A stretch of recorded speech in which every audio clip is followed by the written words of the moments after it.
సాధారణంగా మనం ఏదైనా వైద్య నిర్ధారణ గురించి మాట్లాడుకునేటప్పుడు అందులో ఒక ఖచ్చితత్వం ఉంటుందని ఆశిస్తాం గదా? అంటే ఒక స్పష్టత ఉంటుందనుకుంటాం. అవును. ఒక ఖచ్చితమైన ఆధారం ఉండాలని చూస్తాం. కరెక్ట్. ఒక రకంగా చెప్పాలంటే అది అచ్చం ఒక ఇంజినీరింగ్ లేదా ఒక కార్పెంటరీ లాగా అనిపిస్తుంది. ఉదాహరణకు మీ చెయ్యి విరిగిందనుకోండి. ఎక్స్రే తీయగానే ఆ విరిగిన ఎముక స్పష్టంగా కనిపిస్తుంది. ఒక తెల్లటి గీతలాగా స్క్రీన్ మీద చాలా స్పష్టంగా కనిపిస్తుంది. అదే, ఆ చీలిక కనబడగానే డాక్టర్ ఆ గీతను చూపిస్తూ ఇదిగో ఇక్కడే ఎముక విరిగింది, ఇక్కడ ప్లాస్టర్ వెయ్యాలి అని చాలా ఖచ్చితంగా చెప్పేస్తారు కదా. అవును. అదొక చాలా సూటిగా ఉండే విధానం. అక్కడ మనం సమస్యను కళ్లతో స్పష్టంగా చూడగలం. అంటే ఇక్కడ ఒక రకమైన బైనరీ విధానం ఉంటుంది. బైనరీ అంటే ఎముక విరిగిందా లేదా, విరగలేదా అన్నది ఎలాంటి సందేహాలకు తావు లేకుండా తేలిపోతుందన్నమాట. ఖచ్చితంగా అలా మన కంటికి కనిపించే విషయాలు, సులభంగా అర్థమయ్యే సమస్యలు మనకెప్పుడూ ఒక రకమైన నమ్మకాన్నిస్తాయి, వైద్యశాస్త్రం మీద ఒక భరోసాని కలిగిస్తాయి. నిజమే. కానీ మన న్యూరో డెవలప్మెంట్ లేదా మెదడుకు సంబంధించిన సర్జరీల ప్రపంచంలోకి అడుగుపెట్టగానే ఆ భరోసా అంతా ఒక్కసారిగా గాల్లో కలిసిపోయినట్లు అనిపిస్తోంది. అవును, అది పూర్తిగా వేరే ప్రపంచం. మనం చూడబోయే ఈ మెదడు సర్జరీల ప్రపంచం నిజం చెప్పాలంటే చాలా అస్పష్టంగా, అత్యంత సంక్లిష్టంగా ఉంటుంది. ఒక చీకటి గదిలో కళ్లకు గంతలు గట్టుకుని దారి వెతుక్కోవడం లాంటిది. మీరు చెప్పింది 100% నిజం. మెదడు అనేది కేవలం ఒక అవయవం కాదు, అది మన అస్తిత్వానికి మూలం. అవును. మన ఆలోచనలు, మన జ్ఞాపకాలు, మన కదలికలు అన్నీ అక్కడ్నుంచే పుడతాయి కదా. అలాంటి మెదడును అర్థం చేసుకోవడం, దాని చుట్టూ ఉన్న గట్టి పుర్రెను దాటి లోపల సర్జరీ చేయడం అనేది వైద్య చరిత్రలోనే అత్యంత సంక్లిష్టమైన సవాలు. అబ్సల్యూట్లీ. ఒకప్పుడు మెదడులో ఏ మూల ఏముందో ఎవరికీ తెలిసేది కాదు. అంతా ఒక చీకటి అన్మాట. అందుకే ఈరోజు మనం మన లోతైన విశ్లేషణలో ఒక అద్భుతమైన ప్రయాణం చేయబోతున్నాం. అసలు ఈ మెదడును మ్యాపింగ్ చేసే మిషన్ ఎలా మొదలైంది? అసలు చీకటి గదిలాంటి ఆ మెదడు లోపల ఏ మూల ఏముందో ఖచ్చితంగా ఎలా కనుక్కున్నారు? ఒకప్పుడు గుడ్డిగా చేసిన ప్రయోగాల నుంచి ఈరోజు రోబోట్లు, కంప్యూటర్ల సాయంతో అత్యంత ఖచ్చితత్వంతో చేసే స్టీరియోటాక్టిక్ మరియు ఫంక్షనల్ సర్జరీలు. అవును. ఆ ఫంక్షనల్ సర్జరీల వరకు వైద్యశాస్త్రం ఎలా ఎదిగిందన్నది మనం వివరంగా మాట్లాడుకుందాం. ఇది కేవలం మెదడును కోసి చేసే సర్జరీల చరిత్ర మాత్రమే కాదు. ఇది మనిషి మేధస్సుకు, సాంకేతికతకు మధ్య జరిగిన ఒక అద్భుతమైన కలయిక. సరే, దీని లోతుగా విశ్లేషిద్దాం. తప్పకుండా. ఒక రకంగా చెప్పాలంటే శతాబ్దాలుగా మెదడును అర్థం చేసుకోవడానికి మనిషి చేసిన పోరాటం ఈ ఆధారాల్లో స్పష్టంగా కనిపిస్తోంది. ఇంజనీరింగ్, మ్యాథమెటిక్స్ మరియు బయాలజీ, ఈ 3 రంగాలు ఒకదానికొకటి ఎలా తోడయ్యాయో తెలుసుకుంటే ఎవరైనా ఆశ్చర్యపోవాల్సిందే.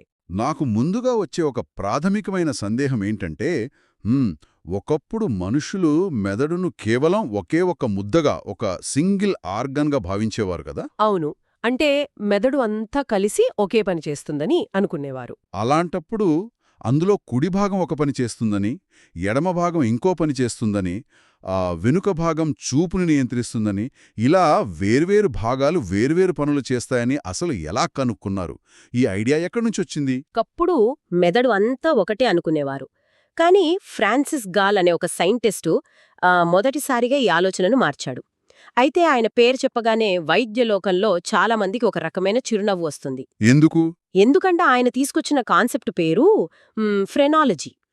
ఫ్రెనాలజీ అంటే మనిషి పుర్రె ఆకారాన్ని బట్టి, ఆ తల మీదున్న ఉబ్బులను, గుంతలను బట్టి వారి వ్యక్తిత్వాన్ని, వాళ్ళ భవిష్యత్తును అంచనా వేయడం కదా. అవును, సరిగ్గా అదే. దాని సైన్స్ ఎప్పుడో అశాస్త్రీయమైనది అని కొట్టిపారేసింది కదా. మరి దానికి ఆధునిక మెదడు సర్జరీకి సంబంధమేమిటి? ఇక్కడే మనం ఒక విషయాన్ని లోతుగా అర్థం చేసుకోవాలి. ఫ్రెనాలజీ ఒక సూడో సైన్స్ అని, అది పూర్తిగా అశాస్త్రీయ విధానమని తేలిపోయింది. పుర్రె మీద ఉన్న ఉబ్బులను బట్టి మనిషి నేరస్తుడా లేక సాధువా అని చెప్పడం అసాధ్యం. ఆ కారణంగా గాల్ను చాలామంది విమర్శించారు. కానీ ఆయన చేసిన ఒక అతిపెద్ద కంట్రిబ్యూషన్ ఏంటంటే, ఆ మెదడులోని వివిధ ప్రాంతాలు వేర్వేరు పనులను నియంత్రిస్తాయి అనే ఒక సరికొత్త ఆలోచనను ఆయన ప్రపంచం ముందుకు తెచ్చాడు. ఓహో, అంటే మూల ఆలోచన ఆయనదే అన్నమాట. అవును, మెదడు మొత్తం ఒకేలా పనిచేయదు, అందులో ఒక్కో భాగానికి ఒక్కో ప్రత్యేకమైన విధి ఉంటుంది అని ఆయన బలంగా నమ్మాడు. దాన్ని లోకలైజేషన్ ఆఫ్ సెరిబ్రల్ యాక్టివిటీ అంటారు. ఓకే. ఆయన తప్పు విధానాన్ని ఎంచుకొని ఉండొచ్చు, కానీ ఆయన మూల ఆలోచన మాత్రం అక్షరాలా నిజం. అంటే ఆయన గమ్యం చేరే దారి తప్పు కావచ్చు, కానీ ఆయన ఎంచుకున్న దిశ మాత్రం కరెక్ట్ అంటారా? అవును, పర్ఫెక్ట్గా చెప్పారు. మెదడు లోపల ఫలానా చోట ఫలానా పని జరుగుతోందని లాబొరేటరీలో ఎలా ప్రయోగాలు చేశారు? ఆ ప్రయోగాలు 19వ శతాబ్దం చివర్లో మొదలయ్యాయి. ఫ్రిచ్ మరియు హిడ్జిగ్ అనే ఇద్దరు శాస్త్రవేత్తలు దీనికోసం రంగంలోకి దిగారు. వాళ్లు జంతువుల మెదడు మీద ప్రయోగాలు చేస్తూ మెదడుపై పొర అయిన కార్టెక్స్లోని కొన్ని నిర్దిష్టమైన ప్రాంతాలను కరెంటుతో ప్రేరేపించారు. కరెంటుతోనా? అంటే చిన్న ఎలక్ట్రికల్ షాక్ లాగానా? అవును, చిన్న ఎలక్ట్రికల్ స్టిమ్యులేషన్ ఇచ్చారు. అప్పుడు వాళ్లు ఒక అద్భుతమైన విషయాన్ని గమనించారు. వాళ్లు మెదడు కుడివైపున కరెంటిస్తే ఆ జంతువు యొక్క ఎడమ కాలు లేదా ఎడమ చెయ్యి కదిలింది. వావ్! అదే వాళ్లు మెదడు ఎడమవైపు కరెంటిస్తే కుడికాలు కదిలింది. ఒక్క నిమిషం. అంటే మన శరీరం క్రాస్ వైర్ చేయబడి ఉందన్నమాట. మెదడు కుడిభాగం శరీరపు ఎడమభాగాన్ని, ఎడమభాగం కుడిభాగాన్ని నియంత్రిస్తోందని వాళ్లు ప్రాక్టికల్గా నిరూపించారన్నమాట. సరిగ్గా అదే. దీన్నే కాంట్రాలాటరల్ లింబ్ మూవ్మెంట్ అంటారు. ఈ పరిశోధనను ఫెరియర్ అనే మరో శాస్త్రవేత్త మరింత ముందుకు తీసుకెళ్లాడు. అతను మెదడును కేవలం స్టిమ్యులేట్ చేయడమే కాకుండా అబ్లేషన్ పద్ధతిని కూడా వాడాడు. అబ్లేషన్ అంటే? అంటే మెదడులోని ఒక నిర్దిష్ట భాగాన్ని ఉద్దేశ్యపూర్వకంగా నాశనం చేసి దానివల్ల శరీరంలో ఏ అవయవం పనిచేయడం ఆగిపోయిందో రికార్డ్ చేశాడు. ఓ, అంటే ఆ భాగం పోతే ఏ పని ఆగిపోతుందో చెక్ చేశారన్నమాట. కరెక్ట్. ఈ రెండు పద్ధతుల ద్వారా మెదడులోని మోటార్ కార్టెక్స్ అంటే మన కదలికలను నియంత్రించే భాగం ఎక్కడుంది, మరియు సెన్సరీ కార్టెక్స్ అంటే మన స్పర్శను గ్రహించే భాగం ఎక్కడుంది అని స్పష్టంగా మ్యాప్ చేశాడు. ఆహా! దీని ద్వారా మెదడులో ప్రతి భాగానికి ఒక ప్రత్యేకమైన డ్యూటీ ఉంటుంది అన్న కొత్త పారాడైమ్కు సైంటిఫిక్గా పూర్తి చట్టబద్ధత లభించింది. ఇది వింటుంటే ఒకప్పటి అన్వేషకులు సముద్రాలపై ప్రయాణిస్తూ తెలియని ఖండాలకు మ్యాపులు గీసినట్లుగా అనిపిస్తోంది. మెదడు అనే అన్వేషించని ద్వీపానికి నెమ్మదిగా ఒక మ్యాప్ తయారవుతోంది. మంచి పోలిక చెప్పారు. అయితే ఇదంతా పైపైన ఉన్న మెదడు పొరల వరకే పరిమితమైంది కదా. కానీ ఆధునిక సర్జరీలో డాక్టర్లు మెదడు లోపలి భాగాల్లోకి అంటే డీప్ బ్రెయిన్లోకి వెళ్తారు. ఈ ఆధునిక స్టీరియోటాక్సీ అసలు ఎలా మొదలైంది? ఈ ఆధునిక స్టీరియోటాక్సీకి పునాగులు 1906లో లండన్లోని క్వీన్ స్క్వేర్ హాస్పిటల్లో పడ్డాయి. సర్ విక్టర్ హార్స్లీ మరియు రాబర్ట్ క్లార్క్ అనే ఇద్దరు వ్యక్తులు దీనికి ఆద్యులు. సర్ విక్టర్ హార్స్లీ విన్నట్టుంది ఈ పేరు. అవును, హార్స్లీ అప్పటికే ఒక పేరున్న సర్జన్. అతను ఎలక్ట్రికల్ స్టిమ్యులేషన్ ఉపయోగించి మూర్ఛవ్యాధికి కారణమయ్యే కార్టికల్ ఫోకస్ను గుర్తించి దాన్ని విజయవంతంగా తొలగించేవాడు. కాని అతనికి ఒక పెద్ద సమస్య ఎదురైంది. ఎలాంటి సమస్య? మెదడును ఓపెన్ చేశాక కూడా ఆ టార్గెట్ దొరకలేదా? పైభాగంలో ఉన్న కార్టెక్స్ వరకు అంతా బాగానే దొరికేది. కాని మెదడు లోపలి భాగాలైన సెరెబెల్లార్ ప్రాంతాన్ని లేదా డెంటెడ్ న్యూక్లియస్ లాంటి అత్యంత లోతైన భాగాలను ఖచ్చితంగా గుర్తించడంలో అతను చాలా ఇబ్బంది పడ్డాడు. అంటే కత్తి పట్టుకుని మెదడు లోపలికి గుడ్డిగా వెళ్ళేం కదా? అస్సలు వెళ్ళలేం. కొంచెం అటూ ఇటూ అయినా రోగి కోమాలోకి వెళ్ళిపోవచ్చు లేదా ప్రాణాలు కోల్పోవచ్చు. అవును, అదొక పజిల్ లాంటిది. పైభాగం కనిపిస్తుంది కానీ లోపల ఏముందో బయటకు కనిపించదు. పైగా అప్పట్లో ఎంఆర్ఐ స్కాన్లు లాంటివేమీ లేవు కదా. మరి చీకటి అగాధంలోకి వాళ్లు దారి ఎలా వెతుక్కున్నారు? బ్రడ్జెస్ లేదా బ్రోకా లాంటి వాళ్లు కూడా ముందు ప్రయత్నించారు కదా. ఇక్కడ అత్యంత ఆసక్తికరమైన విషయమేమిటంటే బ్రోకా, కోచర్, జెర్నో లాంటివారు ప్రయత్నించారు. కానీ అక్కడ వాళ్లకు ఖచ్చితత్వం దొరకలేదు. అక్కడే ఫిజియాలజిస్ట్ అయిన క్లార్క్ ఒక అద్భుతమైన విప్లవాత్మకమైన ఆలోచనతో వచ్చాడు. ఏం ఆలోచించాడు? అతను మెదడును ఒక జ్యామితి లేదా జామెట్రీ సమస్యగా చూశాడు. అతను తలకి అమర్చే ఒక ప్రత్యేకమైన లోహపు పరికరాన్ని తయారుచేశాడు. ఇది ఒక ఎక్స్, వై, జెడ్ యాక్సిస్ ఆధారంగా పనిచేసే 3D coordinate system. 3D digitiser లాంటిదా? అవును, సరిగ్గా అలాంటిదే. దీన్ని తలకి గట్టిగా బిగించి ఒక సూదిలాంటి ప్రోబ్ను చాలా ఖచ్చితంగా మెదడుకు ఎక్కువ గాయం కాకుండా మ్యాథమెటికల్ కొలతల ప్రకారం లోపలికి పంపొచ్చు. ఒక నిమిషం, ఇక్కడ నాకొక సందేహం వస్తోంది. ఆ సూదిని XYZ కొలతల ప్రకారం పంపుతారు సరే, కాని అసలు ఆ టార్గెట్ ఏ ఎక్స్ ఏ వై దగ్గరుందో వాళ్లకు ముందే ఎలా తెలిసింది? పుర్రెని ఓపెన్ చేయకుండానే లోపలున్న భాగం కొలతలెలా వేశారు? చాలా అద్భుతమైన ప్రశ్న వేశారు. ఇక్కడే క్లార్క్ చేసిన అసలైన మ్యాజిక్ ఉంది. దాన్ని అర్థం చేసుకోవాలంటే మనం కో-రిజిస్ట్రేషన్ అనే కాన్సెప్ట్ గురించి మాట్లాడుకోవాలి. కో-రిజిస్ట్రేషన్ అంటే? ఇది వినడానికి కొంచెం టెక్నికల్గా అనిపించినా దీని వెనుక ఉన్న లాజిక్ చాలా సింపుల్. క్లార్క్ ఏం చేశాడంటే ఆ కంటి కింద ఉండే ఎముక భాగం మరియు మన 2 చెవి కాలువలను బేస్ పాయింట్లుగా తీసుకున్నాడు. ఈ బాల్యస్థానాలను జంతువుల మెదడు లోపలి భాగాల అనాటమీ స్లైసులతో మ్యాచ్ చేశాడు. అంటే దీనిలా అర్థం చేసుకోవచ్చా? ఒక ఇంట్లో నిధి ఎక్కడుందో మనకు తెలీదు, కానీ బయట ఉన్న మెయిన్ డోర్కి కిటికీకి మధ్యున్న దూరం కొలిచి దాని ఆధారంగా లోపల హాల్లో గోడకి ఎన్ని అడుగుల దూరంలో నిధి ఉందో మ్యాప్లో లెక్కగట్టడం లాంటిదా? అక్షరాల అంతే. పుర్రె బయట స్పష్టంగా కనిపించే కళ్ళు, చెవుల పాయింట్లను సున్నాగా తీసుకొని అక్కడ్నుంచి మెదడు లోపలున్న బిందువును మ్యాథమెటికల్గా లెక్కగట్టడం. బయట ఉన్న ఫిజికల్ స్పేస్ని అట్లస్లో ఉన్న డ్రాయింగ్తో మ్యాచ్ చేయడమే ఈ కోరిజిస్ట్రేషన్. క్లార్క్ పరికరం తెచ్చిన ఈ 3 డైమెన్షనల్ డిజిటైజింగ్ విధానం అప్పట్లో ఒక సంచలనం. నిజంగానే ఇది మైండ్ బ్లోయింగ్. అసలు ఎక్స్రేలు కూడా సరిగ్గా లేని కాలంలో కేవలం మ్యాథమెటిక్స్ అండ్ జామెట్రీ వాడి బ్రెయిన్ లోపలికి వెళ్లడం అంటే మామూలు విషయం కాదు. మరి ఈ పరికరం అప్పట్లో ప్రపంచమంతా పాపులర్ అయిపోయిందా? సర్జన్లందరూ దీన్ని వాడటం మొదలుపెట్టారా?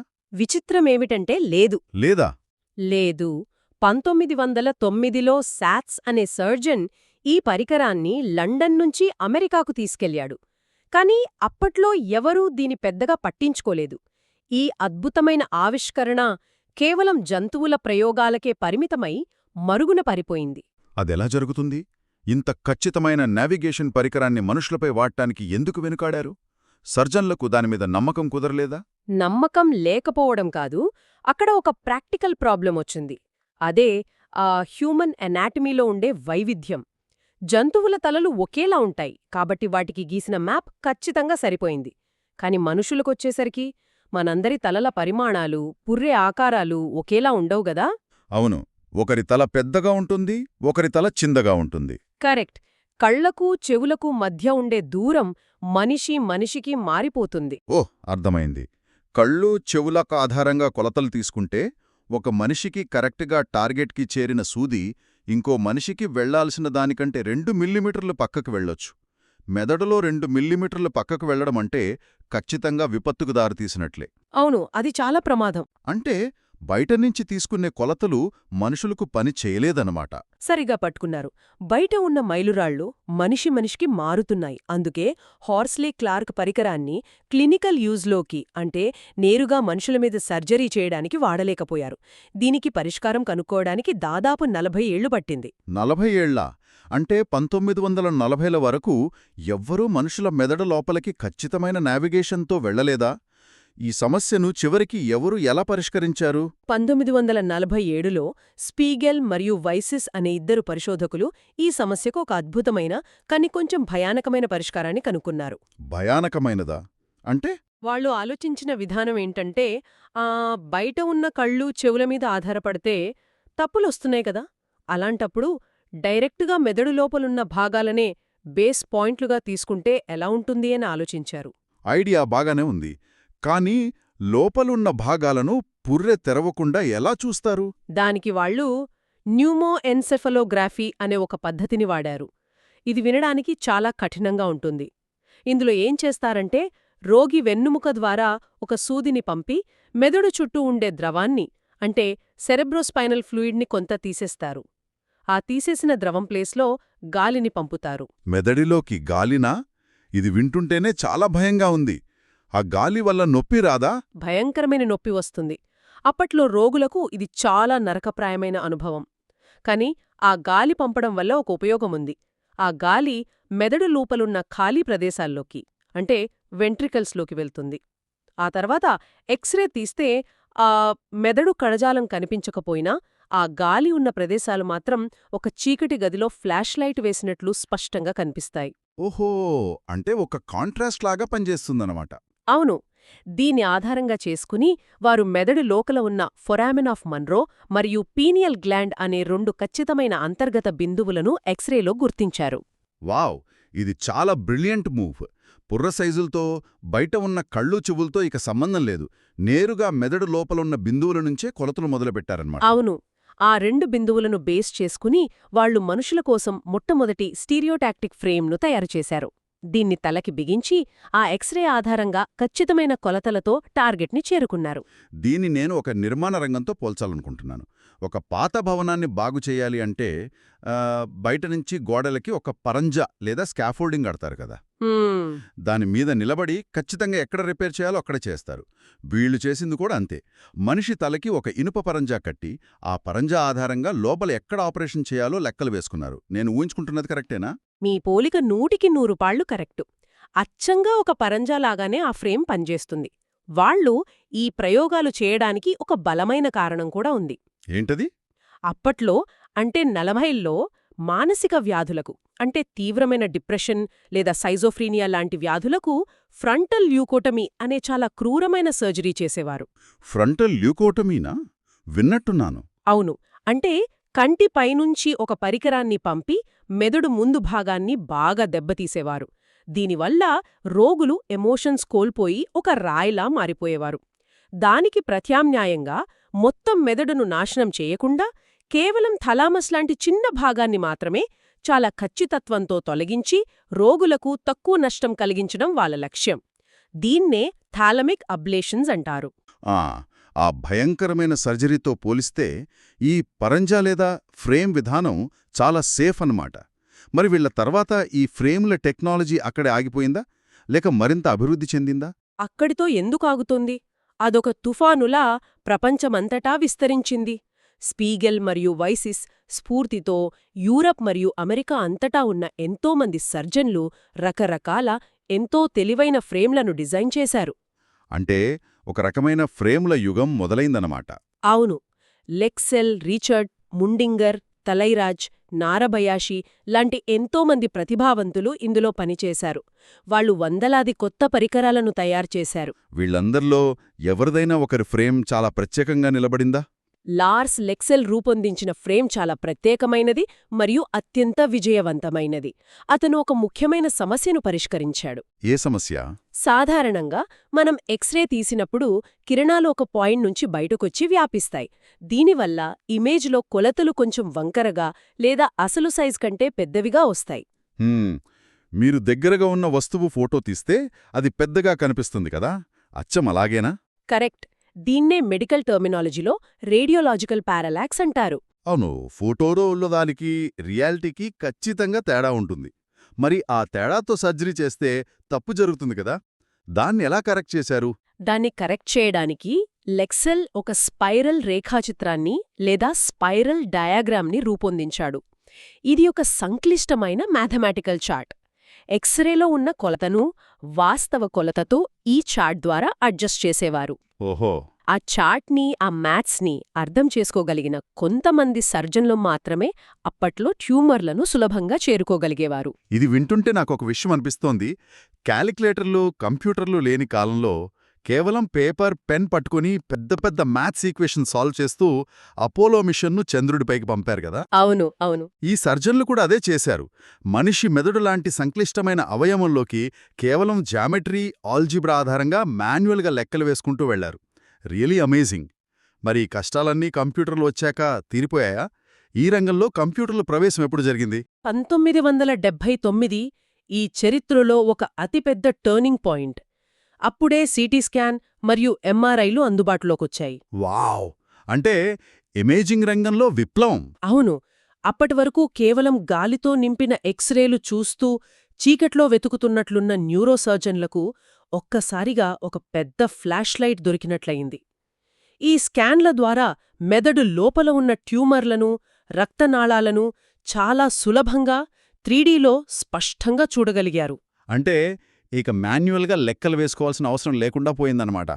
కంప్యూటర్లే ఆ పని చేసేవా? మొదట్లో ఆ స్కాన్ ఇమేజ్లను ఆపరేషన్కి ఎలా వాడుకోవాలి అన్న చోట కొంత గందరగోళం ఉండేది. అప్పుడే బ్రౌన్, రాబర్ట్స్, వెల్స్ లాంటి శాస్త్రవేత్తలు కలిసి BRW ఫ్రేమ్ను రూపొందించారు. BRW frame? అవును. ఇందులో తొలిసారిగా ట్రాన్స్ఫర్మేషనల్ ఈక్వేషన్లను సాల్వ్ చేయడానికి కంప్యూటర్లను వాడారు. అంటే స్కాన్లో కనిపించే ట్యూమర్ ఖచ్చితంగా ఏ యాక్సిస్లో ఉందో కంప్యూటర్ క్షణాల్లో లెక్కించి చెప్పేది. అలాగే షెల్డన్ మరియు జాక్యూస్ అనేవాళ్లు ట్యూమర్ల కోసం తులిప్ రిట్రాక్టర్ను కూడా వాడారు. తులిప్ రిట్రాక్టర్, పేరు భలే ఉంది. అవును. ఆ తర్వాత కెల్లీ అనే సర్జన్ దీన్ని మరింత ముందుకు తీసుకెళ్లాడు. అతను ఆపరేటింగ్ మైక్రోస్కోప్ను ఒక పెద్ద ఫ్రేమ్కు కలిపి ఒక క్యూములేటివ్ డేటాబేస్ని సృష్టించాడు. ఎంఆర్ఐ, సిటీ స్కాన్ డేటానంతా ఆ కంప్యూటర్ సిస్టంలోకి ఫీడ్ చేశాడు. ఆహా, ఆ కంప్యూటర్ ఇచ్చే గైడెన్స్తో మైక్రోస్కోప్లో చూస్తూ సర్జరీ చేయడం మొదలైంది. ఇది చాలా పెద్ద ముందడుగు. ఇదంతా వింటుంటే మెదడు చుట్టూ ఇనుప ఫ్రేమ్ కట్టటం అనేది అత్యంత ముఖ్యమైన స్టెప్ లాగా అనిపిస్తోంది.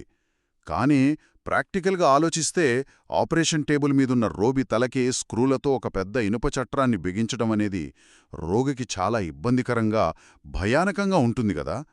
అసలు ఈ ఫ్రేమ్ల అవసరం లేకుండా ఫ్రీగా సర్జరీ చేసే రోజు ఎప్పుడైనా వచ్చిందా? ఖచ్చితంగా వచ్చింది. టెక్నాలజీ ఎప్పుడూ ఒకే చోట ఆగిపోదు కదా. 1986లో రాబర్ట్స్ అనే సర్జన్ ఒక సరికొత్త విధానాన్ని ప్రవేశపెట్టాడు. అదే ఫ్రేమ్లెస్ స్టీరియోటాక్సీ. ఫ్రేమ్లెస్ అంటే నావిగేషన్ కోసం తలకి ఎలాంటి ఫ్రేమ్ కట్టాల్సిన అవసరం లేని వ్యవస్థ. ఇది ఆపరేటింగ్ మైక్రోస్కోప్తో పాటు పనిచేసే ఒక వ్యవస్థ. ఒక్క నిమిషం, ఆ ఫ్రేమ్ లేకుండా కో-రిజిస్ట్రేషన్ ఎలా సాధ్యం? ఇందాక మనం మాట్లాడుకున్నాం కదా, టార్గెట్ని లాక్ చేయాలంటే ఒక పరంజా కావాలి అని.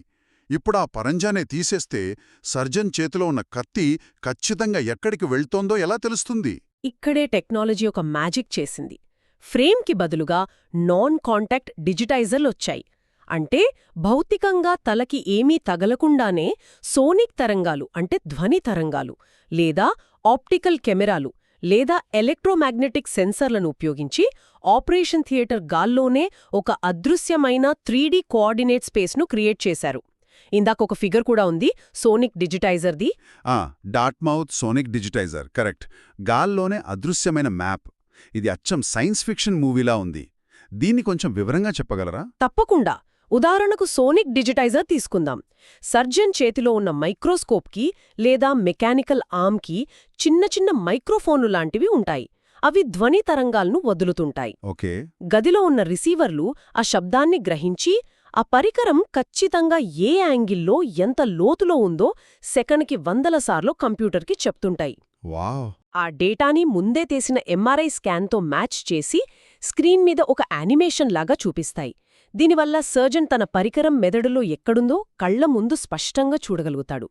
ఇప్పుడు ఆగ్మెంటెడ్ రియాలిటీ లేదా హెడ్సప్ డిస్ప్లేలు రావడం వల్ల ఆ స్కాన్ ఇమేజ్ నేరుగా రోగి తలమీద ఒక హోలోగ్రామ్ లాగా ప్రొజెక్ట్ అవుతోంది. ఇది నిజంగా గేమ్ చేంజర్. డాక్టర్కు మెదళ్లోపల ఏముందో ఎక్స్రే విజన్లాగా ముందే తెలిసిపోతుందన్నమాట. అయితే ఇక్కడ నాకో పెద్ద సందేహం ఉంది. అడగండి. నేను ఈ ఫ్రేమ్లెస్ సిస్టమ్ని మనం రోజూ వాడే గూగుల్ మ్యాప్స్తో పోలుస్తాను. మనం గూగుల్ మ్యాప్స్లో ఒక అడ్రస్ పెడితే దారి చూపిస్తుంది. దానికి కారణం రోడ్లెక్కడికి కదలవు, అవి ఫిక్స్ అయి ఉంటాయి. అవును. కానీ డాక్టర్ పుర్రెను తెరిచినప్పుడు లోపలున్న మెదడు ఫ్లూయిడ్లో తేల్తూ ఉంటుంది కదా. ఆపరేషన్ చేస్తున్నప్పుడు లోపల ప్రెషర్ మారి మెదడు కిందకు జారొచ్చు లేదా కదలొచ్చు. దీన్నే మీరు బ్రెయిన్ షిఫ్ట్ అంటారనుకుంటా. మరి ముందే తీసిన స్కాన్ ఆధారంగా పనిచేసే ఈ సిస్టమ్ ఆపరేషన్ మధ్యలో మెదడు కదిలిపోతే తప్పుదారి చూపిస్తుంది కదా. మీరొక అత్యంత క్లిష్టమైన సమస్యను పట్టుకున్నారు. మీరు అడిగిన ఈ సమస్యనే సైంటిఫిక్గా ఇంట్రా ఆపరేటివ్ డేటా డీగ్రేడేషన్ అంటారు. Intra operative data degradation. అవును. అంటే ఆపరేషన్కు ముందు తీసిన ఖచ్చితమైన మ్యాప్ ఆపరేషన్ మొదలయ్యాక మెదడు కదలడం వల్ల పనికిరాకుండా పోవడం. ఒకప్పుడు ఇది చాలా పెద్ద సవాలు. దీన్ని పరిష్కరించడానికి వైద్యరంగం 2 మార్గాలను కనుక్కుంది. ఆ మార్గాలేంతో తెలుసుకోవాలని చాలా ఆసక్తిగా ఉంది. ఒకసారి మ్యాప్ తప్పని తెలిసాక మళ్ళీ దాన్నెలా అప్డేట్ చేస్తారు? ఇంట్రా ఆపరేటివ్ ఎంఆర్ఐ అంటారు. సర్జరీ మధ్యలో మళ్లీ కొత్త ఇమేజ్ తీసుకుని మ్యాప్ని రీఫ్రెష్ చేసుకుంటారు. కానీ ఆపరేషన్ థియేటర్లో ఎంఆర్ఐ మెషిన్ పెట్టడం అంటే మామూలు విషయం కాదు కదా. దానికి భారీగా ఖర్చవుతుంది. పైగా ఆ అయస్కాంత క్షేత్రంలో సర్జికల్ టూల్స్ వాడటం చాలా కష్టం. ఇది అందరికీ అందుబాటులో ఉండే సొల్యూషన్ లాగా అనిపించడం లేదు. మీరు చెప్పింది ఖచ్చితంగా నిజం. అది అత్యంత ఖరీదైనది మరియు వాడటానికి చాలా ఇబ్బందికరమైనది. అందుకే రెండో ప్రత్యామ్నాయం మీద పరిశోధనలు జోరందుకున్నాయి. ఖరీదైన స్కానింగ్ కాకుండా ఆపరేటింగ్ మైక్రోస్కోప్ కెమెరా ద్వారా వచ్చే ఇమేజ్ లేదా ఇంట్రా ఆపరేటివ్ అల్ట్రాసౌండ్ ద్వారా వచ్చే కొంచెం డేటాని తీసుకుంటారు. కొంచెం డేటానా? అవును. దీన్ని స్పార్స్ డేటా అంటారు. ఆ కొద్దిపాటి అల్ట్రాసౌండ్ డేటాని కంప్యూటర్కి ఇస్తే అది తనలోని సంక్లిష్టమైన అల్గారిథమ్స్ని వాడి పాత ఎంఆర్ఐ స్కాన్ని కొత్త పరిస్థితికి తగ్గట్టుగా అప్డేట్ చేస్తుంది. ఇది తక్కువ ఖర్చుతో ఎక్కువ ఖచ్చితత్వాన్నిచ్చే అద్భుతమైన విధానంగా మారుతోంది. భవిష్యత్తంతా దీనిదే అని చెప్పొచ్చా? ఖచ్చితంగా. ఒక సమస్య రావడం, దానికి ఇంజనీర్లు, డాక్టర్లు కలిసి అద్భుతమైన పరిష్కారం కనుక్కోవడం. ఈ ప్రయాణం వినడానికి చాలా స్ఫూర్తిదాయకంగా ఉంది. ఇప్పటి వరకు మనం టార్గెట్ని ఎలా చేరుకోవాలి, మ్యాప్ ఎలా గీయాలి, దారి ఎలా వెతుక్కోవాలి అని మాట్లాడుకున్నాం.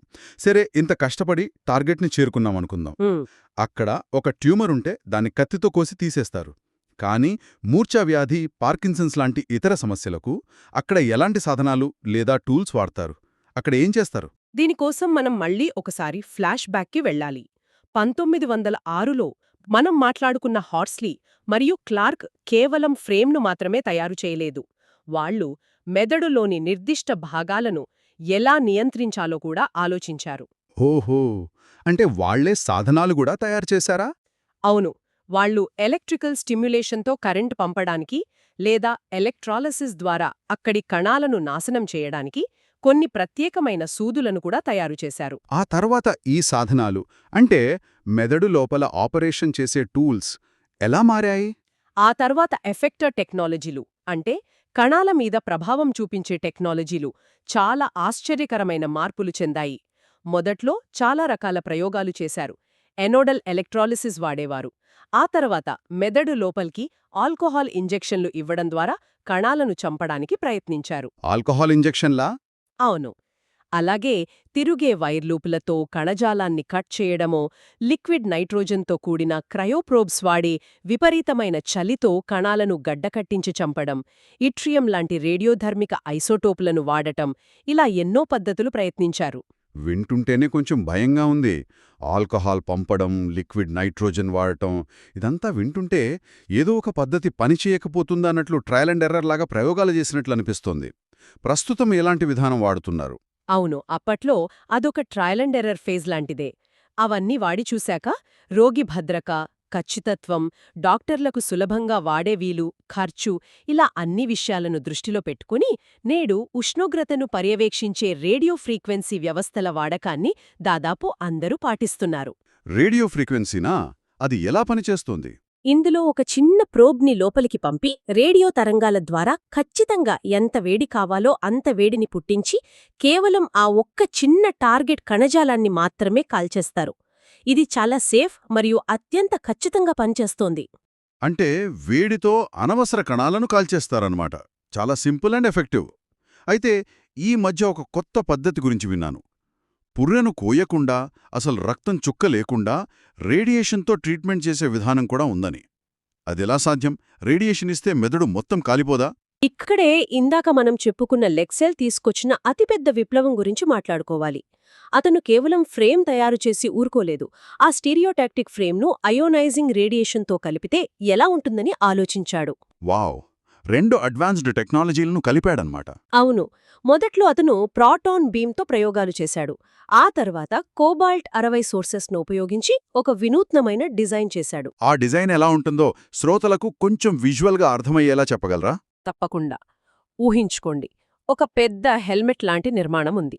ఆ హెల్మెట్ నిండా వందలాది చిన్న చిన్న రంధ్రాలున్నాయి. ప్రతి రంధ్రం నుంచి ఒక బలహీనమైన రేడియేషన్ కిరణం మెదడు లోపలికి వెళ్తుంది. ఆ ఒక్కొక్క కిరణం చాలా వీక్గా ఉంటుంది కాబట్టి అది ప్రయాణించే దారిలో ఉన్న ఏ మంచి కణానికి ఎలాంటి నష్టం జరగదు. ఓకే. కానీ ఆ హెల్మెట్ ఒక ఆర్క్ సెంటర్ డిజైన్లో ఉండటం వల్ల ఆ వందలాది కిరణాలన్నీ మెదడు లోపల ఉన్న ఒకే ఒక్క టార్గెట్ దగ్గర, అంటే ఆ ట్యూమర్ దగ్గర ఖచ్చితంగా కలుస్తాయి. వావ్! అంటే ఒక భూతద్దం పట్టుకుని సూర్యకిరణాలన్నింటినీ ఒకేచోట కేంద్రీకరించి కాగితాన్ని కాల్చినట్టు అనమాట. విడివిడిగా కిరణాలకు బలముండదు కానీ అన్నీ కలిసే పాయింట్ దగ్గర మాత్రం విపరీతమైన ఎనర్జీ రిలీజ్ అవుతుంది. చాలా అద్భుతమైన పోలిక చెప్పారు. అచ్చంగా అలాగే పనిచేస్తుంది. టెంపరల్ లోబ్ ఎపిలెప్సీ డోస్ ప్లాన్కి ఇది పర్ఫెక్ట్గా సూట్ అవుతుంది. ఈ విధానాన్నే నేడు ఎలక్టా కంపెనీ వారు గామా నైఫ్ అనే పేరుతో ప్రపంచవ్యాప్తంగా అమ్ముతున్నారు. Gaza knife? అవును. ఇది ఒక కత్తి కాదు, కానీ కత్తి కంటే పదునుగా కోయకుండానే ట్యూమర్లను నాశనం చేస్తుంది. కుడివైపు టెంపోరల్ లోబ్లో వచ్చే మూర్ఛవ్యాధికి దీని ద్వారా చాలా సులభంగా రేడియేషన్ ట్రీట్మెంట్ చేస్తారు. గామా నైఫ్ పేరుకి తగ్గట్టుగానే విప్లవాత్మకంగా ఉంది. మరి ఈ రేడియేషన్ రంగంలో ఇంకా ఇతర ఆధునిక పద్ధతులు ఏమైనా ఉన్నాయా? ఉన్నాయి. కొందరు ఈ కోబాల్ట్ బదులుగా లీనియర్ యాక్సిలరేటర్లను వాడతారు. అలాగే ఇందాక నేను చెప్పిన ప్రోటాన్ బీమ్ రేడియేషన్ను కూడా ఇప్పుడు ఎక్కువగా వాడుతున్నారు. ప్రోటాన్ బీమ్కేమైనా స్పెషాలిటీ ఉందా? ఖచ్చితంగా. ప్రోటాన్ బీమ్కి ఒక ప్రత్యేకమైన భౌతిక ధర్మం ఉంటుంది.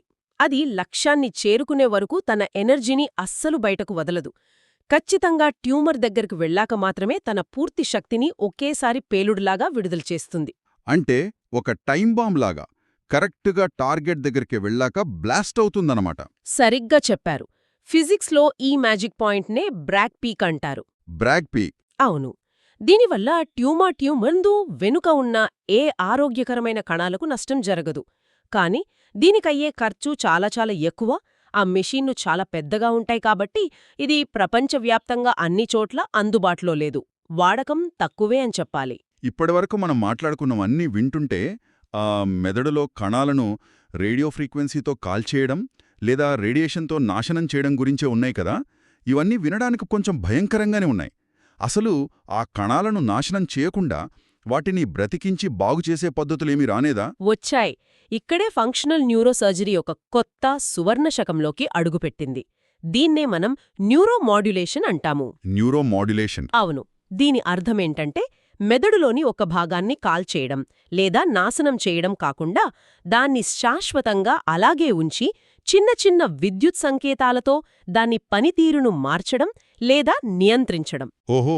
19వ శతాబ్దంలో ఫ్రిట్జ్ మరియు హిడ్జిగ్ ల్యాబ్లలో కుక్కల మీద మొదలైన ఈ ఎలక్ట్రికల్ స్టిమ్యులేషన్ ఆలోచన నేడు ఆధునిక స్టీరియోటాక్సీ ద్వారా మనిషి మెదడులో శాశ్వతంగా అమర్చే ప్రోగ్రామబుల్ పరికరాలుగా మారింది. ఇది అద్భుతం. అంటే గుండె కొట్టుకోవడంలో సమస్య వస్తే ఛాతీలో పేస్మేకర్ పెడతారు కదా, ఇది మెదడుకు అమర్చే ఒక పేస్మేకర్ లాంటిదన్నమాట. అసలు ఈ టెక్నాలజీని మనుషుల కోసం ఎవరు డెవలప్ చేశారు? ఈ నాన్ హ్యూమన్ అంటే జంతువులపై చేసిన ప్రయోగాలను మనుష్యుల క్లినికల్ ప్రాక్టీస్లోకి తీసుకురావడంలో ఎంతోమంది నిష్ణాతులు పనిచేశారు. ఇది ఒకరితో అయిన పని కాదు. ఎంతోమంది పరిశోధకులు దశాబ్దాల పాటు తమ జీవితాలను దీనికి అంకితం చేశారు. ఉదాహరణకి హీత్ డెల్గాడో లాంటివారు మొదలుపెడితే బెచ్టరెవా, కూపర్, యాడమ్స్, సీగ్ఫ్రైడ్, బెనాబెడ్ లాంటి ఒక పెద్ద పరిశోధకుల తరమే దీనిపై అహర్నిశలు శ్రమించింది. వీళ్ల కృషి వల్ల మానసిక వ్యాధులు, నొప్పి, మూర్ఛావ్యాధి మరియు ముఖ్యంగా వణుకు అంటే ట్రెమర్ లాంటి సమస్యలకు ఈ డీప్ బ్రెయిన్ స్టిమ్యులేషన్ అనేది ఒక గొప్ప వరంగా మారింది. వావ్. పార్కిన్సన్స్తో చేతులు వణికిపోయే రోగులు ఈ పరికరం ఆన్ చేయగానే సెకండ్ల వ్యవధిలో నార్మల్గా మారడం ఒక అద్భుతం. కాని నాకొక సందేహం వస్తోంది. ఈ ఎలక్ట్రానిక్ పరికరాలు వాటి బ్యాటరీలు మెదడులో పెట్టుకుంటే రోగులకు బరువుగా, రోజువారీ పనులకు ఇబ్బందిగా ఉండవా? ఒకప్పుడు ఇబ్బందిగానే ఉండేది. కాని ఇక్కడే మరోసారి టెక్నాలజీ మనకు సహాయపడింది. ఎలక్ట్రానిక్ పరికరాలు రానురాను చిన్నవిగా మారడం మరియు బ్యాటరీల సామర్థ్యం పెరిగి వాటి పరిమాణం తగ్గడం దీనికి ఎంతో సహాయపడింది. ఓకే. ఇప్పుడు రోగులు వీటిని సులభంగా తమ శరీరంలో అమర్చుకుని బయట ఎవరికీ తెలియకుండానే సాధారణ జీవితం గడపగలుగుతున్నారు. దీనికి ఒక అత్యుత్తమ ఉదాహరణ చెప్పాలంటే న్యూరోపేస్ గురించి మాట్లాడుకోవాలి. న్యూరోపేస్ పేరు వినడానికి చాలా ఇంట్రెస్టింగ్గా ఉంది. గుండెకి వాడే పేస్మేకర్ లాగే ఉందని అర్థమవుతోంది. ఇది ఎవరికి వాడతారు, ఎలా పనిచేస్తుంది? ఇది చాలా అడ్వాన్స్డ్ క్లోజ్డ్ లూప్ సిస్టమ్. ప్రధానంగా ఎపిలెప్సీ అంటే మూర్ఛవ్యాధి తీవ్రంగా ఉన్నవారి కోసం దీన్ని డిజైన్ చేశారు. సాధారణంగా మూర్ఛవ్యాధి ఉన్నవారికి ఎప్పుడు ఫిట్స్ వస్తుందో వాళ్లకే తెలీదు కదా. అవును, డ్రైవ్ చేస్తున్నప్పుడు వస్తే ప్రాణాలకే ప్రమాదం. కరెక్ట్. ఈ న్యూరోపేస్ పరికరం ఏం చేస్తుందంటే ఇది మెదడుల్లోని ఈఈజీ తరంగాలను 24 గంటలు నిరంతరం మానిటర్ చేస్తూ ఉంటుంది. ఒక వాచ్మెన్లాగా మెదడును గమనిస్తూనే ఉంటుంది. అంటే మూర్ఛ రాబోతుందని ముందే పసిగడుతుందా? అక్షరాలా. దానిలో ఉన్న అల్గారిథమ్స్ మూర్ఛ రాబోతోందని ముందుగానే గ్రహించి మూర్ఛ మొదలైన మరుక్షణమే వెంటనే ఒక కౌంటర్ స్టిమ్యులస్ అంటే వ్యతిరేక విద్యుత్ సంకేతాన్ని పంపుతుంది. Counter stimulus. అవును. నాయిస్ క్యాన్సిలింగ్ హెడ్ఫోన్స్ ఎలాగైతే బయటి శబ్దాన్ని వ్యతిరేక శబ్దంతో ఆపేస్తాయో ఇది కూడా అంతే. ఆ వ్యతిరేక సిగ్నల్ వల్ల మూర్ఛ రాకుండా అక్కడికక్కడే ఆగిపోతుంది. రోగికి అసలు ఫిట్స్ వచ్చిన ఫీలింగ్ కూడా కలగదు. వావ్, ఇది కదా నిజమైన అద్భుతం. వ్యాధి లక్షణం బయట పడకముందే దాన్ని పసిగట్టి లోపలే ఆపేయటం. మరి ఇంత స్మార్ట్ అయిన ఈ పరికరాన్ని శరీరంలో ఎక్కడా ఎలా అమరుస్తారు? దీని జనరేటర్ను అంటే బ్యాటరీ లాంటి ముఖ్య భాగాన్ని పుర్రెకి అమర్చుతారు. తల వెనుక భాగంలో ఆక్సిపిటల్ బర్హోల్స్ ద్వారా ఒక చిన్న రంధ్రం చేసి సన్నటి ఎలక్ట్రోడ్లను నేరుగా మెదడులోని హిప్పోక్యాంపస్ అనే ప్రాంతంలోకి పంపుతారు. అంతా పుర్రె లోపలే ఉంటుంది, బయటకు ఏమీ కనిపించదు. ఇది వినడానికే అచ్చం సైన్స్ ఫిక్షన్ మూవీలా ఉంది. మనిషి మెదడులో ఒక కంప్యూటర్ని పెట్టి వ్యాధులను నయం చేయడం. మరి ప్రస్తుతం ఇంత అడ్వాన్స్డ్గా ఉంటే ఇలాంటివి భవిష్యత్తులో ఇంకెంత డెవలప్ అవ్వబోతున్నాయి? భవిష్యత్తు గురించి ఆలోచిస్తే నిజంగా మతిపోతుంది. ప్రస్తుతం క్లోజ్డ్ లూప్ సిస్టమ్స్ కేవలం ఎలక్ట్రికల్ సిగ్నల్స్ని మాత్రమే చదివి స్పందిస్తున్నాయి కదా. భవిష్యత్తులో ఇవి మెదడులోని న్యూరోకెమికల్స్ని కూడా వాడుకునే దశకు వస్తాయి. అలాగే లేజర్ కాంతి ద్వారా మెదడు కణాలను నియంత్రించే ఆప్టోజెనెటిక్స్ లాంటివి రాబోయే కాలంలో న్యూరోసర్జరీకి కొత్త ఊపిలిపోయబోతున్నాయి. వీటన్నింటితో పాటు సర్జరీల విషయంలో రోబోల వాడకం గురించి కూడా ఈ మధ్య బాగా వింటున్నాను. వేరే సర్జరీల్లో అంటే ఫైన్, కానీ మెదడు సర్జరీలో అంత సెన్సిటివ్ ఆపరేషన్లో రోబోలను వాడుతున్నారా? వాటి నమ్మచ్చా? ఖచ్చితంగా వాడుతున్నారు. స్టేరియోటాక్సీ అనేది ఒక మ్యాప్ అయితే, ఆ మ్యాప్ ఆధారంగా ఖచ్చితమైన దారిలో ప్రయాణించడానికి రోబోటిక్ ఆర్మ్స్ అత్యద్భుతంగా పనిచేస్తాయి. ఈ రోబోటిక్ ఆర్మ్స్ని ఎవరు డెవలప్ చేశారు? యంగ్, కోవ్, డ్రేక్ లాంటి ఇంజనీర్లు వీటిని చాలా ఏళ్లుగా అభివృద్ధి చేస్తూ వచ్చారు. ముఖ్యంగా ఎపిలెప్సీ లాంటి వ్యాధుల్లో రోగి మెదడు లోపలికి ఒకేసారి 10 లేదా 15 డెప్త్ ఎలక్ట్రోడ్స్ను పంపాల్సి వస్తుంది. 15 ఎలక్ట్రోడ్లనా? అవును. మనిషి చేత్తో ఒక్కో ఎలక్ట్రోడ్ పంపాలంటే గంటల సమయం పడుతుంది. ఏకాగ్రత దెబ్బతినొచ్చు. కాని రోబోలు ఎలాంటి అలసట లేకుండా మనిషి కంటే చాలా వేగంగా, అత్యంత ఖచ్చితత్వంతో పిల్లి కన్నులాంటి టార్గెట్లో కూడా ఎలక్ట్రోడ్ని సులభంగా గుచ్చేయగలవు. ఇదంతా వింటుంటే ఇకపై మెదడును ఆపరేట్ చెయ్యాలంటే చేతులతో కాకుండా ఇంకెక్కడ్నించో రోబోలను కంట్రోల్ చేయొచ్చా? డాక్టర్లు ఆపరేషన్ థియేటర్లో రోగి పక్కనే నిలబడాల్సిన అవసరం కూడా లేదేమో అనిపిస్తోంది. మీరు చెప్పింది భవిష్యత్తులో ఖచ్చితంగా జరుగుతుంది. భవిష్యత్తులో టెలీసర్జరీ కూడా సర్వసాధారణం కాబోతోంది. ఇంకో ఆసక్తికరమైన విషయమేంటంటే, పైలట్లు విమానాలు నడపడం నేర్చుకోవడానికి ముందు ఏవియేషన్ సిమ్యులేటర్లు ఎలా వాడతారో మీకు తెలుసు కదా? అవును, నిజం. విమానం నడపకముందే స్క్రీన్ ముందు కూర్చుని ప్రాక్టీస్ చేస్తారు. అచ్చమలాగే డాక్టర్లు కూడా నిజమైన రోగుల ఇమేజింగ్ డేటాతో వర్చువల్గా ఆపరేషన్ ప్రాక్టీస్ చేయడానికి సర్జికల్ సిమ్యులేటర్లు అందుబాటులోకి వస్తున్నాయి. అద్భుతం. ఒకప్పుడు డాక్టర్లు తమ చేతులతో, కళ్లతో చూస్తూ మాన్యువల్గా కొలతలు వేసుకుంటూ చేసిన సర్జరీలు ఇప్పుడు డిజిటల్ స్క్రీన్ల మీదకి రోబోలు చేతుల్లోకి వెళ్లాయన్నమాట. సరే, ఇప్పుడు మనం ఈ టెక్నాలజీ అంతా ఏ రోగాలకు వాడుతున్నారు అనే ఒక ముఖ్యమైన విషయం గురించి మాట్లాడుకుందాం. తప్పకుండా. అసలు స్టీరియోటాక్టిక్ సర్జరీ ఒకప్పుడు దేనికి వాడేవారు, ఇప్పుడు దేనికి వాడుతున్నారు, భవిష్యత్తులో దేనికి వాడబోతున్నారు? ఇది చాలా ఆసక్తికరమైన ప్రయాణం. చరిత్ర ఎప్పుడూ పునరావృతమవుతుంది అంటారు కదా, ఇక్కడ ఖచ్చితంగా అదే జరుగుతోంది. 1940లో స్టీరియోటాక్టిక్ విధానాలను తొలిసారి వాడినప్పుడు ఎక్కువగా మానసిక వ్యాధులు అంటే సైకాట్రిక్ వ్యాధుల కోసం మరియు భరించలేని తీవ్రమైన నొప్పి కోసమే వాడేవారు. సైకాట్రిక్ వ్యాధుల కోసమా? అవును. మీరు గమనిస్తే 1947లో స్పీగల్ రాసిన మొదటి పేపర్లో మానసిక వ్యాధులతో పాటు ట్రైజెమినల్ న్యూరల్జియా మరియు సిస్టిక్ ట్యూమర్ల గురించి కూడా రాశారు. ఆసక్తికరం. అంటే మొదట్నుంచి దీని ఫోకస్ అటువైపే ఉందన్నమాట. అవును. ఇక్కడ ఇంకో ఆశ్చర్యకరమైన విషయమేంటంటే, ఈ ఫ్రేముల యుగంలో ఎన్నో విప్లవాలు తీసుకొచ్చిన ప్రముఖులు లెక్సెల్, తలైరాజ్, నారబయాషి ఈ ముగ్గురు మానసిక వైద్యంలో అంటే సైకాట్రీలో శిక్షణ పొందినవారే. సైకియాట్రిస్టులు న్యూరో సర్జరీ ఫ్రేములు కనిపెట్టడం నిజంగా విస్మయం కలిగించే విషయం. మరి ఇప్పుడు ఈ రోజుల్లో దీన్ని ఎక్కువగా దేనికి వాడుతున్నారు? ఇప్పుడు మెదడు గురించి మన అవగాహన పెరిగింది కదా, దాంతో ఇప్పుడు దీని అప్లికేషన్ విస్తరించింది. ఇప్పుడు పార్కిన్సన్స్ మరియు మూర్ఛ వ్యాధులకు ఈ స్టీరియోటాక్టిక్ సర్జరీలు సర్వసాధారణంగా మారిపోయాయి. రేపటి ఆశలెలా ఉన్నాయి? భవిష్యత్తులో ఇంకే ఏ వ్యాధులను నయం చేయడానికి ఈ టెక్నాలజీని వాడబోతున్నారు? ఇప్పుడు ఈ విభాగం మళ్లీ తన మూలాల్లోకి వెళ్తోంది.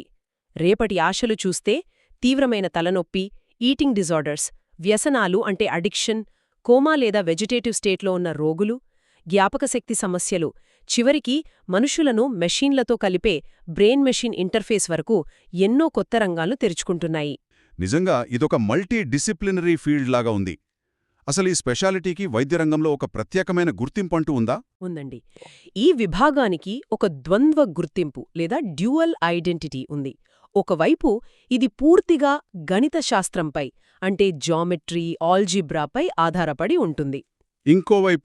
ఇంకోవైపు ఇది పూర్తిగా న్యూరోఫిజియాలజీపై ఆధారపడి ఉంటుంది.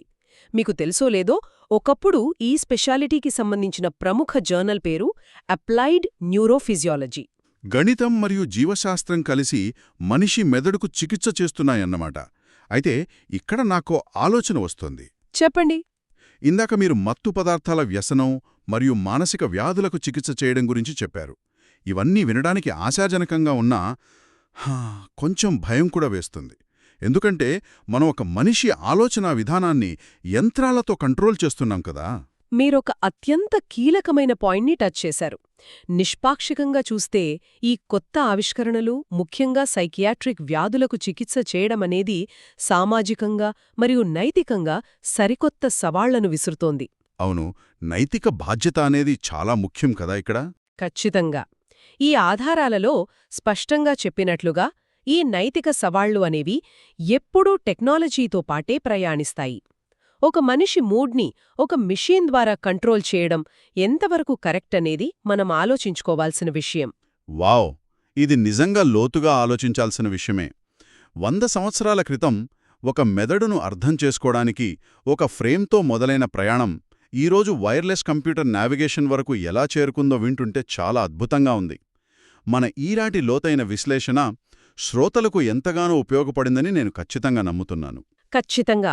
కానీ ఈ ప్రయాణం ఇక్కడితో ఆగిపోలేదని నేను నమ్ముతున్నాను. అంటే ఈరోజు మన శ్రోతల మెదడుకు మేత వేయడానికి నేను ఆధారాల నుంచి ఒక ఆలోచింపజేసే ప్రశ్న అడగాలనుకుంటున్నాను. తప్పకుండా అడగండి. మనం ఈరోజు చూస్తున్న అడ్వాన్స్ టెక్నాలజీతో మనిషి మెదడులోని వ్యసనాల్ని, మానసిక స్థితులను మార్చగలుగుతున్నాం. అయితే భవిష్యత్తులో కేవలం జబ్బులను నయం చేయడానికే కాకుండా ఒక సాధారణ మనిషి సామర్థ్యాలను కృత్రిమంగా పెంచడానికి అంటే న్యూరల్ ఆగ్మెంటేషన్కి దీన్ని వాడితే ఏం జరుగుతుంది? Mind blowing. అవును.